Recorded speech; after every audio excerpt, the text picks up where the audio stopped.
에서 5세대 혹은 6세대로 가는 방안 엔진을 이제는 우리 손으로 만들어야 된다. 공대공 무장은 지금 이제 이미 진행이 되고 있어요. 롤스로이스가 그럼 왜 우리랑 손을 잡으려고 그러냐? 그건 중국 입장에서 이게 또 비수가 돼서 날라고. 미국, 중국이 충돌하는 데가 남중국해, 동중국해, 대만인데 이지스 구축함을 건조한 경험이 있는 나라들이기 때문에 빨리 정비해서 수리해서 내보내면 중국 해군 입장에서 뜨끔하죠 이게.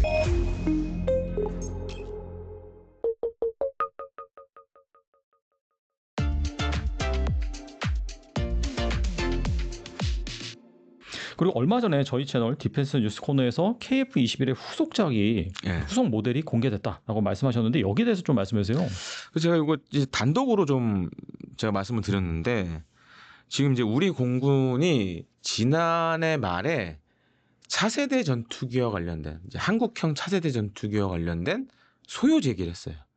그 소요 제기라는 게 굉장히 뭐 어려운 말 같은데 그러게요. 네. 다른 건 아니고 자 우리가 이제 보통 전투기 작업 제가 앞서 말씀드린 10년, 15년 걸린다고 그랬잖아요. 그러니까 미리 우리가 이런 전투기가 필요합니다. 대수는 이 정도 되고 이걸 미리 행정 절차를 시작을 해요. 그러니까 그걸 했다라고 보면 돼요. 차세대 전투기와 관련된. 네네. 그래서 이제 우리 공군이 지금 어떤 문제가 있냐면 지금 우리 공군의 주력 전투기는 F-16하고 KF-16이에요. 지금 이제 성능 개량을 일부 하고 있고 진행 중인 것도 있고 다 한 것도 있어요. 근데 그 지금 KF-16 같은 경우에는 2038년부터 퇴역을 시키려고 그래요. 근데 이제 그렇게 되면 요거를 대체할 뭔가 새로운 전투가 필요하겠죠. 그래서 사실 이제 공군이 21년도에 그래서 이제 연구 용역을 한 2번 냅니다. 그래서 이제 하나가 뭐였냐면 KF-21을 뭐 확장하거나 성능 개량해서 5세대 혹은 6세대로 가는 방안. 그다음에 두 번째는 공군본부가 한번 냈는데 유무인복합하고 한국형 차세대 임무 전투기 두 가지를 한번 했어요. 21년도 했으니까 지금 시간이 꽤 흘렀죠. 그러면 이제 소요제기 연구 용역 한 2-3번 하면 이제 소요제기 해야 되거든요. 작년 말에 그래서 했어요. 그래서 이제 두 가지 방안이 이제 공존을 합니다. KF-21을 기존에 있는 기체를 갖고 그대로 갈지 아니면 아예 새로 만들지. 근데 이제 중요한 건 5세대가 됐든 6세대가 됐든 차세대 전투기로 가려면 엔진이 지금 문제예요. 왜냐하면 이제 우리 KF-21은 잘 보시면 지금 엔진은 미국산을 씁니다. 그리고 이제 무장은 유럽산을 쓰고 공대공 무장은. 근데 그렇게 보통 이제 항공기 선진국들은 그렇게 안 해요. 제일 먼저 하는 게 엔진이에요. 왜냐하면 엔진이 개발하는데 시간이 많이 걸리니까. 네. 그래서 전투기 만들기 한 10년 전에 해요. 근데 지금 이제 5세대, 6세대 엔진 같은 경우에는 지금 미국하고 영국의 롤스로이스 정도만 할 수 있어요. 미국의 뭐 플레이트니, GE, 영국의 롤스로이스. 제가 봤을 때 3군데 정도밖에 못해요, 지금. 5세대, 6세대 엔진은. 이제 미국의 정책이 많이 바뀌었어요. 지금 이제 우리 KF-21 들어가는 F414 엔진은 우리나라에서 면허 생산을 합니다. 왜냐하면 414 엔진 같은 F414는 엄밀히 얘기하면 4세대 전투기 엔진이에요. 4.5세대나 4세대에 쓴 전투기 엔진이에요. 5세대 엔진은 아니에요. 지금 이제 미 정부나 미 업체들의 지금 지향하는 바가 뭐냐면 5세대, 6세대 엔진은 이제 면허 생산 안 하겠다. 해외에 안 주겠다. 그러면 이제 우리가 만약에 전투기 개발할 때 이게 가장 큰 문제가 되는 거죠. 그래서 엔진을 이제는 우리 손으로 만들어야 된다. 그래서 지금 이제 엔진 먼저 시작을 하려고 그래요. 그게 이제 차세대 항공 엔진이라고 그러는데 지금 KF-21에 달린 이 F414 엔진 같은 경우에는 이제 밀파워라고 합니다. 전투기 엔진의 최대 추력. 그게 자료마다 차이 있는데 13,200이라는 데도 있고 14,200이라는 데도 있어요. 그 정도 되고 그러니까 합치면 쌍발이니까 엔진이 두 개니까 2만 뭐 맥시멈 8,000 이상 되는 거예요. 파운드 단인가요? 네, LBF로 되는데. 근데 지금 5세대 전투기 이제 대표적인 게 F-35란 말이에요. 근데 F-35는 F-135 엔진이 밀파워가 단발인데 32,000이 넘어요. 확실히 기술이 좋네요. 네, 그러니까 이게 세대가 다른 엔진이에요. 그래서 우리가 F-35급에 만약에 그게 이제 KF-21을 개조 개발하든 아니면 새로 만들든 하려면 그 정도 추력은 갖고 있어야 돼요. 32,000파운드 이상은 돼야 돼요. 그러면 지금 414 엔진보다 한 3,000파운드 이상 키우면 근접하게는 할 수 있죠. 그래서 지금 이제 하려는 게 그게 이제 16,000파운드급 이상의 차세대 항공 엔진을 먼저 시작하겠다. 그러고 이제 무장은 공대공 무장은 지금 이제 이미 진행이 되고 있어요. 그래서 단거리 공대공, 장거리 공대공 해서 2035년에 체계 개발을 완료하고 한 36년쯤 양산에 들어가겠다. 그러면 얼추 계산해 보면 타임 테이블이 맞아요. 그러니까 F-16이나 KF-16이 나갈 시점에 우리가 뭔가를 기체나 이걸 개발하면 결합이 딱 되는 거죠. 그래서 지금 이제 공군이 약간 이제 그런 생각을 갖고 있는데 핵심은 이겁니다. 올해 하반기에 이제 그 차세대 항공 엔진의 사업 타당성 검토를 해요. 아, 왜냐하면 모든 이제 그런 정부 사업은 아시다시피 이제 그렇죠. 사타를 해야 되니까 사업 타당성 검토해야 되는데 근데 만약에 여기서 경제성이 없다. 그러면 이제 힘들어지는 거고. 만약 경제성이 없다로 나오고 그러면 뭐 해외 협력선을 찾아야 된다. 그러면 또 이제 우리가 또 해외 업체와 손잡고 해야 되는 상황이 올 수도 있고. 굉장히 복잡해지는 거죠. 얼마 전에 뭐 롤스로이스사가 뭐 네. 우리나라 이제 KF-22 관련해서 뭐 네. 엔진 관련해서 이렇게 막 손을 내밀었다 협조 요청이라든지 그런 사업 참여 관심을 네. 보였는데 그게 방금 말씀하신 그런 부분과 좀 관련이 있는 건가요? 그건? 그러니까 요거는 그 약간 잘못 와전된 게 있어요. 그게 그 기사를 잘 보시면 롤스로이스사에 있는 사람이 얘기한 게 아니에요. 영국 정부에 있는 사람이 얘기를 한 거예요. 아, 네. 네. 참고로 말씀드리면 이제 롤스로이스 같은 경우에는 KF-21 엔진 선정 사업 때 들어왔었어요. 그래서 이제 유로파이터 타이푼 S는 엔진을 들고 EJ200을 들고 왔었는데 그때 안 됐어요. 뭐 기술 이전 해주겠다고 막 했는데 가장 큰 문제가 F414 엔진이 쓰는 데가 많았어요. 그러니까 양과 그다음에 성능에서 롤스로이스가 만든 엔진보다 훨씬 좋았어요. 그래서 이제 안 됐고. 근데 이제 기사 나오기 전에 그 전에도 한번 롤스로이스가 우리 정부에 한번 얘기는 했었다고 하더라고요. 롤스로이스사가 그때 원했던 건 뭐냐면 그 같이 엔진을 만들자. 만드는데 군용은 니네가 하고 그다음에 우리는 이걸 기반으로 상용을 만들겠다. 왜냐하면 이제 이 터보팬 엔진은 핵심이 코어예요.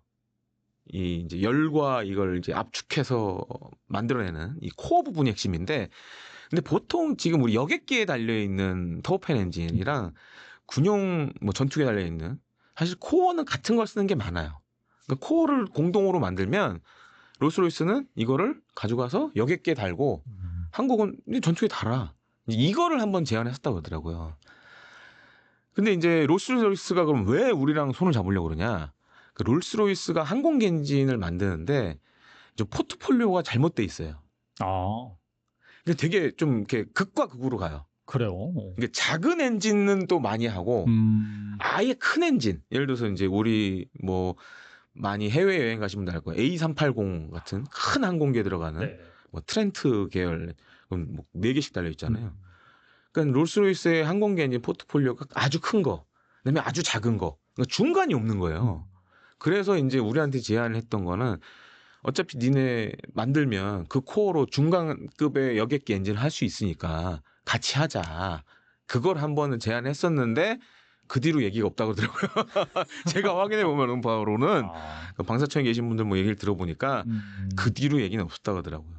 그래서 이제 이번에 나온 거 이제 영국 정부 관계자 입장에 나온 걸 보니까 그러니까 이거 같아요. 그러니까 한국과 방산 협력은 하고 싶은데 그러니까 뭔가 컨택 포인트가 뭐가 될까?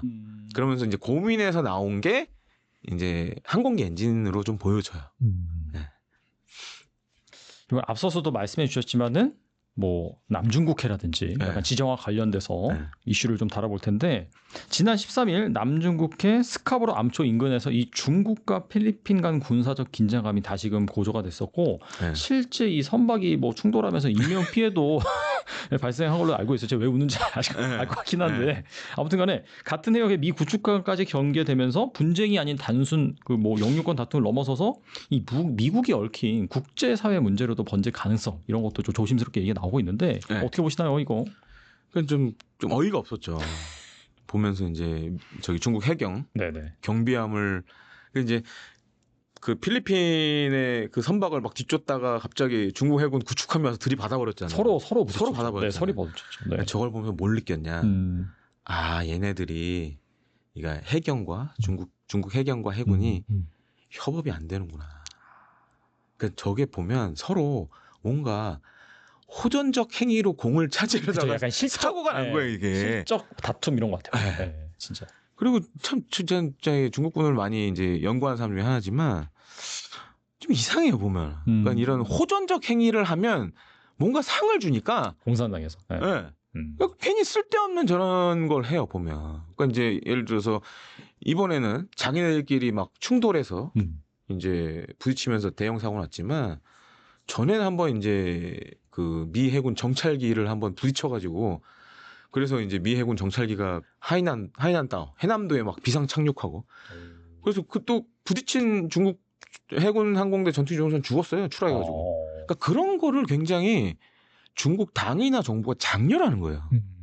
굳이 안 해도 되는데 이미지만 안 좋아지는데. 그러게요. 그러니까 그렇게 해서 죽은 애는 영웅 만들고. 그러니까 그런 말도 안 되는 그런 호전적 행위라다가 이번에 사고 난 거 아니에요 대표적인 게. 그러니까 사실은 이게 민주주의적 국가 입장에서 봤을 땐 좀 말이 안 되는 건데 그러니까 중국은 이제 그런 걸 막 장려하거든. 나라를 위해서 희생해라 막 이런 식으로. 그럼 이제 그러면서 이제 반면에 이제 그러면 이제 국제사회에서는 별로 안 좋아하고 이 악순환이 계속되는데 그럼 왜 이렇게 중국이 난리를 치냐? 지금 이제 미국과 중국이 만약에 충돌하게 되는 지점들이 몇 가지가 있죠. 그 중에 하나가 이제 남중국해고. 특히 최근에 보면 이제 필리핀도 이제 약간 오락가락하는 경우가 있잖아요. 중국에 붙었다, 막 미국에 붙었다. 근데 지금은 잘 보시면은 지금 미국에 좀 의존적이죠. 그리고 미 군의 전력들이 또 일부 지금 필리핀에 전개를 해 있고, 뭐 타이푼이라는 뭐 이런 중거리 뭐 지대함, 그다음에 지대지 미사일 같은 것도 지금 배치가 간혹 돼 있고 해병대 전력들도 지금 나가 있고. 그러니까 이제 중국 입장에서도 물론 이제 중국 때문에 이게 다 시작된 건데 남중국해 갑자기 암초에다가 막 인공섬 만들고 이러면서 시작된 건데 그러니까 중국 입장에서도 텐션이 이게 옛날에는 미국이 이렇게까지 안 했는데 막 필리핀에 뭘 배치하기 시작하고 지금 미국도 사실 각성한 거 아니에요. 중국이 이제 제일 큰 주적이다. 이제 이런 것들이 지금 이제 보여지는 거죠. 그래서 향후에 더 심하게 일어날 것 같아요. 그리고 지금 베트남도 잘 보시면 이제 중국 따라하기 시작했어요. 아 그래요? 그 인공섬을 만들고 있어요. 지금 근데 그게 최선의 방법인 것 같아요. 자기도 같이 만드는 게. 지금 서해도 그렇잖아요, 우리가. 그렇죠. 서해 구조물 설치하는 것도 있죠. 네. 방법이 없어요. 그냥 우리도 막 해야 돼 이제. 막 져야 돼. 뭐 우리가 돈이 없는 나라는 아니잖아요. 그렇죠. 네. 네, 구조물 우리도 따라지면 돼요, 그냥. 우리도 양시장이라고 하고. 네. 그 이해가 말이 안 되잖아요. 연어 양식을 한대 서해에서.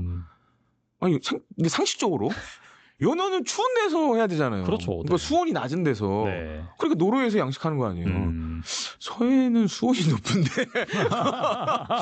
야, 이거 좀 뭔가 말이 안 맞는다. 뭐 그런 생각을 좀 갖게 하죠.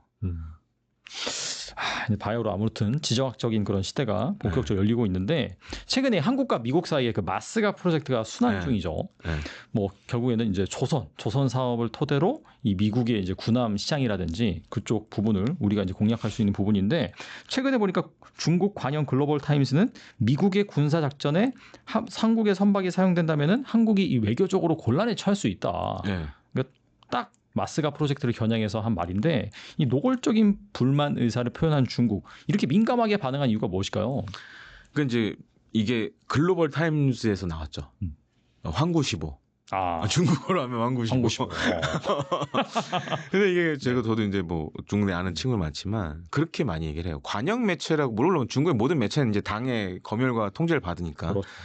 그런데 황구시보는 잘 보시면 거기서 더 나가는 매체예요. 그러니까 중국의 공산당적인 색채에 보수적인 색채까지 같이 있는 매체예요. 좀 특이한 매체예요.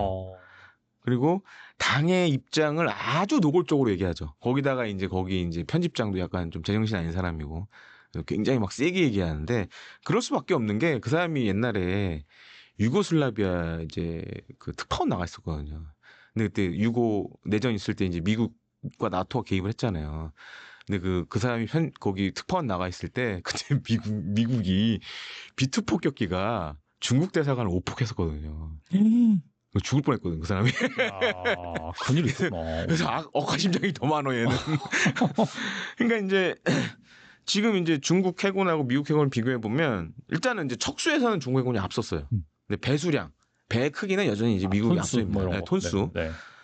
근데 이제 미 해군의 요새 문제가 뭐냐면 이제 MRO 문제가 뭐 물론 이제 뭐 작년부터 우리나라에서도 계속 이게 이슈가 됐어요. 미 해군 네. MRO 사업이. 근데 마스가가 단순히 이제 뭐 배를 새로 건조하는 것도 있지만 이게 MRO도 담겨 있단 말이에요. 근데 지금 이제 미 해군이 MRO 때문에 머리 아파하거든요.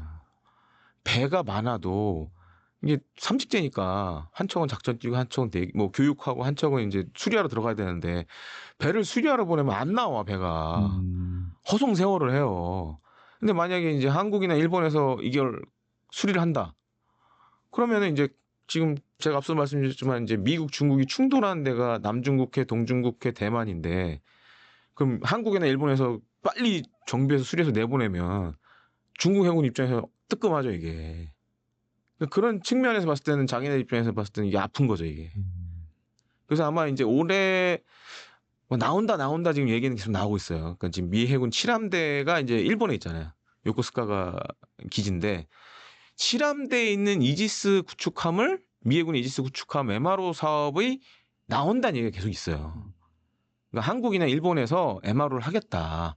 왜냐면 한국, 일본 다 이지스 구축함을 건조한 경험이 있는 나라들이기 때문에 그래서 이런 걸 하게 되면 중국 입장에서는 뼈 아프죠. 예를 들어서 우리나라 들어가지고 미국에서 한 6개월 걸릴 거 3개월 만에 다 해가지고 짜잔 하고 나오면 이제 전력이 확 늘어나는 거 아니에요. 그렇죠. 네.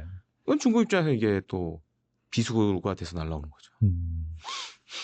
그 막 최근에 한한령이다 막 이런 얘기 나오는데 막 이 네. 마스가 프로젝트가 정말 본격화되면 이것도 다시 또 힘들겠네요, 사실.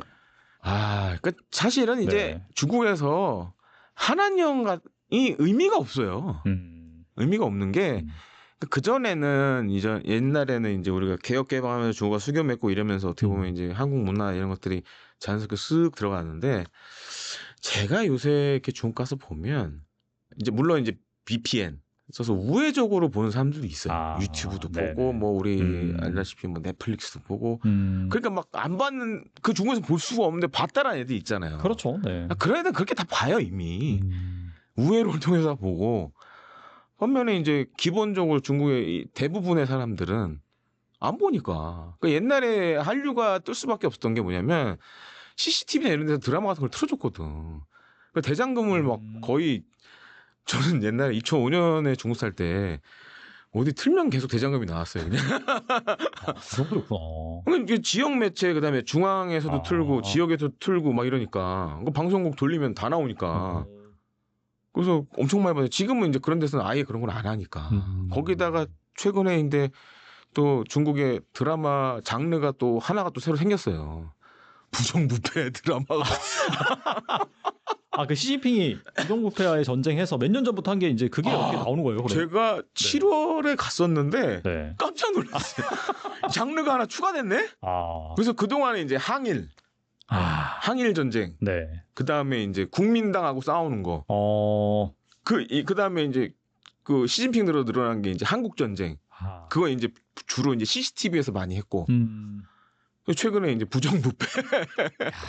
4개 요새 그게 안 보여. 무협이 안 보여요. 무협이 안 보여요. 무협이 잘 안 보여. 그나마 무협이 좀 재밌는데. 무협이 잘 안 보이고 CCTV도 보니까 이제 부정부패 관련된 게 엄청 많이 나와요. 최근에 제가 7월에 깜짝 놀랐는데 가서 이제 몇 명 친구들 만나서 얘기 들었는데 특히 이제 당이나 정부 공무원들은 저녁 시간에 그 친구랑 밥을 먹으려면 술이나 밥을 먹으려면 윗사람한테 미리 얘기를 해야 돼. 허락을 받아야 돼.